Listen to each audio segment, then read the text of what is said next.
Are Kate Middleton and Meghan Markle really feuding? Do they speak to each other? Do they hate each other?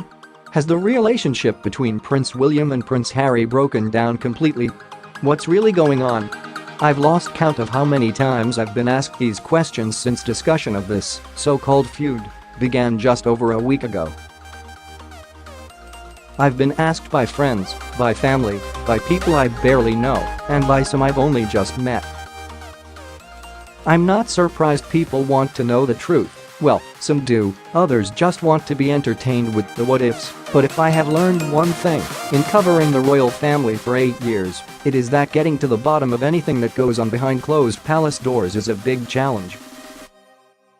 The Duke and Duchess of Sussex and the Duke and Duchess of Cambridge on the balcony of Buckingham Palace last July to mark the centenary of the Royal Air Force. Getty Images Anwar Hussein, what often starts as a nugget of information in one story, in this particular case, the suggestion in The Sun that there has been tension between the royal brothers as they broke the story that the new Duke and Duchess of Sussex will move to Frogmore Cottage in Windsor, is instantly multiplied as the same information is repeated again and again. Now people are paying attention, so news organizations try to find out more.Enter the feature writers with the gift of compassing 1,500 beautifully crafted words dancing around a theme. How many of us live next to, socialize, and work with our brothers and sisters-in-law well into our 30s? The gaps are filled by the comment writers, some expressing outrage at the reporting of the very information they are amplifying. Finally, come the stories about the story itself, the stories by the media about the media, and how it is creating a storm. Eventually many members of the public will conclude that there's no smoke without fire, citing the volume of coverage as a reason it must be true. There is rarely any comment from the royals themselves, though in this case, Kensington Palace was moved a couple of days ago to deny a report about Kate telling off Meghan about how she had spoken to the Duchess of Cambridge's staff. They have largely remained silent on other stories. I can understand why the public finds it so hard to know what to believe and why many choose not to believe anything. However, here's the paradox, often with royal reporting, if something sticks, it's for a reason. Kensington Palace is not a leaky place these days, so reporters often start off with scraps of information, sometimes coupled with their intuition. As such, details may sometimes be debatable, but usually, if the narrative sticks around, something about the gist of it is right.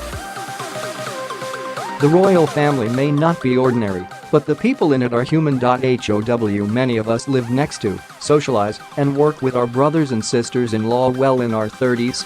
Some perhaps, but not most of us.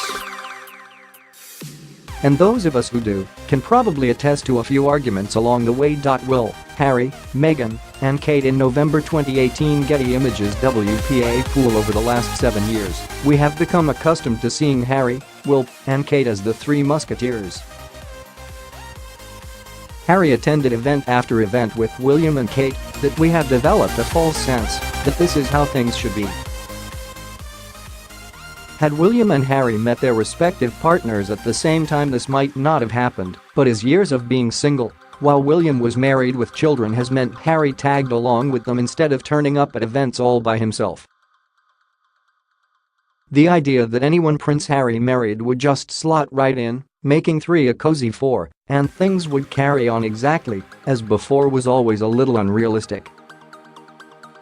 Palace aides say the reason for the move away from Kensington Palace is logistical, but Harry and Meghan wanting to strike out on their own is surely a normal part of any family life.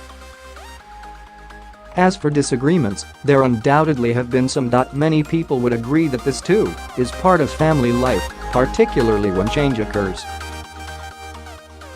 Not to mention the conflict-prone process of planning a large family wedding. Meghan had 34 years to cultivate a strong sense of who she is and what she believes in before she became swept up into Harry's world and all that comes with being a royal girlfriend.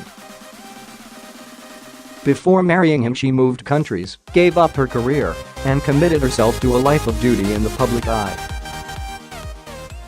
Kate also made the same commitment, but many would argue that adjusting in your early 20s is different to rethinking your world and moving permanently to a new country in your mid-30s. Kate and Meghan at Wimbledon. Getty Images car white tank comparisons between the two women were inevitable from the beginning, and many may ask why the focus is so often on the dynamic between Meghan and Kate and not the brothers. Is it because new relationships are inherently more interesting than the established ones? If so, then why are we not all talking as much about how Meghan gets on with William? The age-old narrative of female rivalry may prove irresistible for some, but I don't believe that is what's at play here. Rivalry is the last thing on the agenda for these two women, who are at very different places in their royal lives and have very different destinies. Kate's open, natural response of delight when asked about Meghan's pregnancy last week tells us that any disagreements are far from deep-rooted.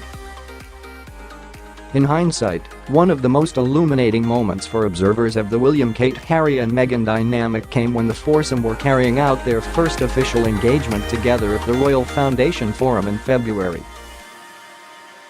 Harry, Meghan, Kate, and Will at the Royal Foundation Forum in February 2018. Getty Images. Chris Jackson host Tina Daly asked them, "Do you ever have disagreements about things?" Cue laughter. Meghan looks down, Kate fiddles with her hair and William says, "Oh yes. I'm no body language expert, but I don't need to be because William says it himself." Yes, they do. Yes, they have. Yet there they were, all four of them, sitting together on a stage, laughing together and working together. The last thing you disagreed on, how did you resolve it? Daly presses in an interview style that seems a lot bolder now than it did at the time. Is it resolved? We don't know. William said. Sometimes the best answer is the one that was there all along.